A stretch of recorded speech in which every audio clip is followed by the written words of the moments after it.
अध्याय 27।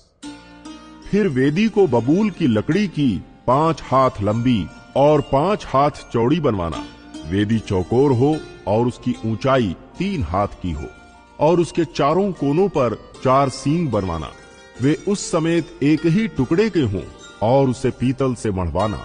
और उसकी राख उठाने के पात्र और फावड़ियां और कटोरे और कांटे और अंगीठियां बनवाना। उसका कुल सामान पीतल का बनवाना। उसके लिए पीतल की जाली की एक झंझरी बनवाना और उसके चारों सिरों पर पीतल के 4 कड़े लगवाना। और उस झंझरी को वेदी के चारों ओर की कंगनी के नीचे ऐसे लगवाना कि वो वेदी की ऊंचाई के मध्य तक पहुंचे। और वेदी के लिए बबूल की लकड़ी के डंडे बनवाना और उन्हें पीतल से मढ़वाना।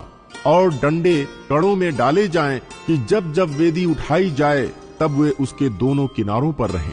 वेदी को तख्तों से खोखली बनवाना, जैसी वो इस पर्वत पर तुझे दिखाई गई है वैसी ही बनाई जाए। फिर निवास के आंगन को बनवाना। उसके दक्षिण की ओर के लिए बटी हुई सूक्ष्म सनी के कपड़े के पर्दे हों। उसकी लंबाई 100 हाथ की हो, एक किनारे पर इतना ही हो। और उनके लिए 20 खंभे बने और इनके लिए पीतल की 20 कुर्सियां बने। और खंभों के कुंडे और उनकी पट्टियां चांदी की हों। और उसी प्रकार आंगन के उत्तर की ओर की लंबाई में भी 100 हाथ लंबे पर्दे हों और उनके लिए भी 20 खंभे और इनके लिए भी पीतल के 20 खाने हों।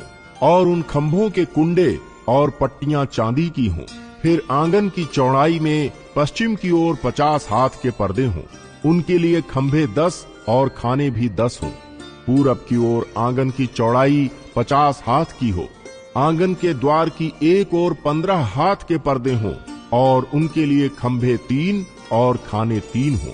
और दूसरी ओर भी 15 हाथ के पर्दे हों, उनके लिए भी खंभे 3 और खाने 3 हों। आंगन के द्वार के लिए एक पर्दा बनवाना जो नीले, बैंजनी और लाल रंग के कपड़े और बटी हुई सूक्ष्म सनी के कपड़े का कामदार बना हुआ 20 हाथ का हो। उसके लिए खंभे 4 और खाने भी 4 हों। आंगन के चारों ओर के सब खंभे चांदी की पट्टियों से जुड़े हुए हों। उनके कुंडे चांदी के और खाने पीतल के हों। आंगन की लंबाई 100 हाथ की और उसकी चौड़ाई 50 हाथ की और उसके कनात की ऊंचाई 5 हाथ की हो। उसकी कनात बटी हुई सूक्ष्म सनी के कपड़े की बने और खंभों के खाने पीतल के हों। निवास स्थान के भांति भांति के बर्तन और सब सामान और उसके सब खूंटे और आंगन के भी सब खूंटे पीतल ही के हों। फिर तू इस्राएलियों को आज्ञा देना कि मेरे पास दीवट के लिए कूट के निकाला हुआ जैतून का निर्मल तेल ले आना, जिससे दीपक नित्य जलता रहे। मिलाप वाले तंबू में उस बीच वाले पर्दे से बाहर जो साक्षी पत्र के आगे होगा, हारून और उसके पुत्र दीवट सांझ से भोर तक यहोवा के सामने सजा कर रखे। ये विधि इस्राएलियों की पीढ़ियों के लिए सदैव बनी रहेगी।